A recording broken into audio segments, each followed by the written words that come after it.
এবার আসি, আপনি ইন্টারভিউতে কল পেয়ে গেলেন, রাইট? ইন্টারভিউতে কল পেয়ে যাওয়ার পরে আপনি কি করবেন? এখন হচ্ছে আমাদের যেই এন্টায়ার যেই প্রোগ্রামটা, সেই প্রোগ্রামের মেইন ফাংশনে আমরা ঢুকে গেছি। এতক্ষণ আমরা আপনার মাইন্ডসেটটা তৈরি করার চেষ্টা করলাম যে ইন্টারভিউটা আসলে কি, কেন আপনি ইন্টারভিউ দেন। ইন্টারভিউ কেন আপনি দেন এটা যতক্ষণ না পর্যন্ত আপনি বুঝতে পারবেন ততক্ষণ পর্যন্ত কিন্তু আপনি ইন্টারভিউ ক্লিয়ার করতে পারবেন না। এবার আসেন, ইন্টারভিউতে আপনাকে ডাকা হলো, আপনার কি করা উচিত? খুব কমন সেন্স কিছু কাজ যেটা আমরা আসলে এখানে বলারও প্রয়োজন নেই, বাট আপনারা জানেন, তারপরে বলে রাখি। অবশ্যই ইন্টারভিউর 5 মিনিট 10 মিনিট সম্ভব হলে আধা ঘন্টা আগে সেখানে যাবেন। অন্যান্য কী কী ক্যান্ডিডেটরা সেখানে এসছে, কাদেরকে কাদেরকে ডাকা হয়েছে তাদের সাথে একটু কথা বলবেন।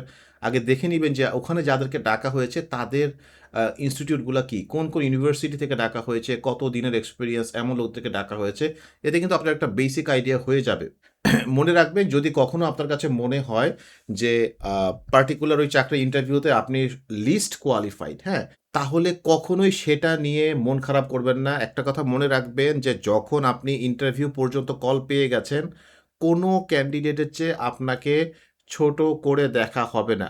আনলেস সেখানে ৫ বছর, ১০ বছর, ১৫ বছর এক্সপেরিয়েন্স। ইনফ্যাক্ট ৫ বছরের এক্সপেরিয়েন্সও খুব একটা ম্যাটার করবে না যদি আপনি সেখানে নিজেকে প্রুভ করতে পারেন। খুবই আপনার মিড লেভেল বা হাই লেভেলের, যেখানে আপনার এক্সপিরিয়েন্সটা অনেক অনেক বেশি ম্যাটার করে, সেই সব চাকরি ছাড়া, বিশেষ করে যারা ফ্রেশ গ্রাজুয়েট বা ৫ বছরের এক্সপেরিয়েন্স বা তার কম এক্সপেরিয়েন্স, এই ধরনের যারা জব সিকার আছে তাদের জন্য আসলে এক্সপেরিয়েন্সের চাইতেও বেশি ম্যাটার করে আপনি কিভাবে নিজেকে ইন্টারভিউতে ক্যারি করেন। তো যাই হোক, ইন্টারভিউতে আপনি কল পেয়ে গেলে ইন্টারভিউ আপনি দিতে যাবেন। ইন্টারভিউতে অবশ্যই আপনি একটা প্লেন ফর্মাল শার্ট পরে যাবেন। অবশ্যই এই ধরনের স্যুট, এই ধরনের ব্লেজার বা এই ধরনের শার্ট হয়তোবা খুব একটা ইন্টারভিউর জন্য আমি সাজেস্ট করব না। একটা প্লেন কালারের শার্ট পরবেন, সেটা সাদা হতে পারে, সেটা আপনার সেটা পিঙ্ক কালার হতে পারে, হ্যাঁ? অ্যা কালো না হলেই ভালো। কারণ বাংলাদেশের ওয়েদারে কালোটা আসলে খুব একটা স্যুট করে না। বাংলাদেশে বেশিরভাগ সময় গরম থাকে। অ্যা অবশ্যই আপনি ইন্টারভিউতে একটা প্লেন কালারের শার্ট, ফর্মাল প্যান্ট পরে যাবেন। স্যুট বা টাই পরা আসলে ম্যান্ডেটরি না।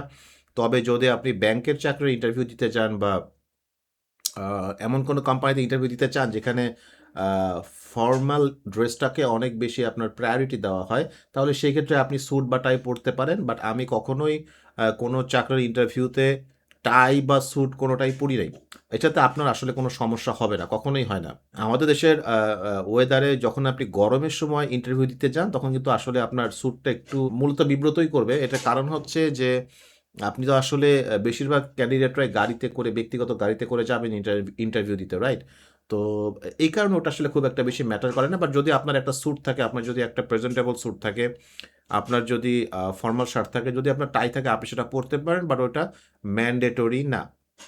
মেয়েদের জন্যই সিম্পল সালোয়ার কামিজ। অবশ্যই আপনি মেকআপ বা খুব বেশি গহনা এগুলো পরে যাবেন না।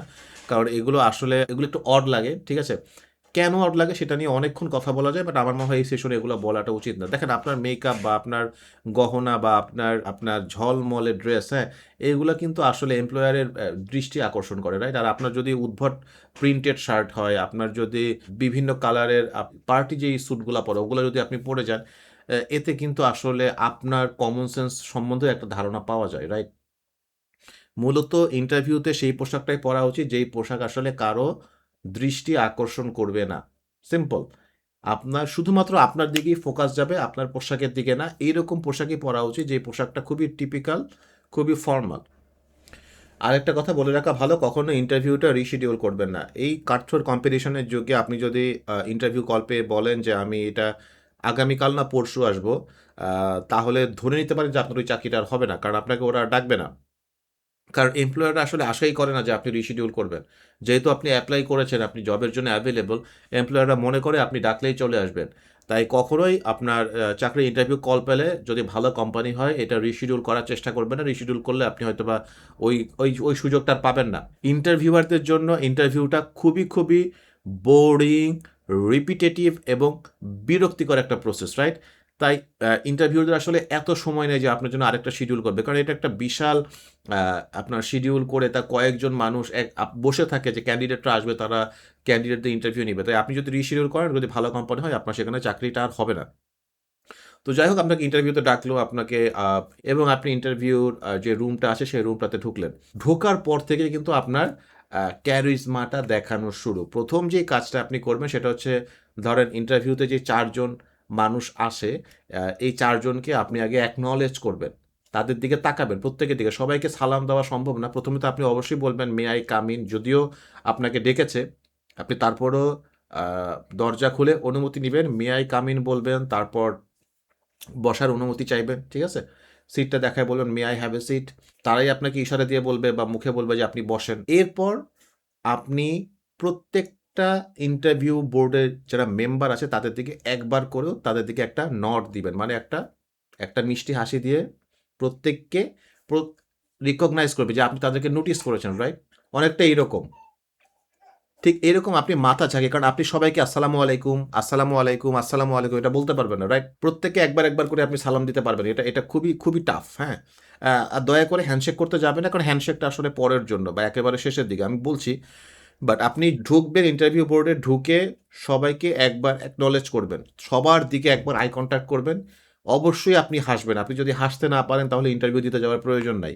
ওই চাইনিজ একটা প্রবাদ আছে যে, "হাসতে জানে না তার দোকান খোলার প্রয়োজন নেই", রাইট? আসলে ইন্টারভিউ বোর্ডেও কিন্তু আপনি নিজেকে বিক্রি করছেন। একটা দোকানদার যেমন কন্টিনিউয়াসলি বিক্রি করে কাস্টমারের কাছে, আপনিও বিক্রি করছেন নিজেকে।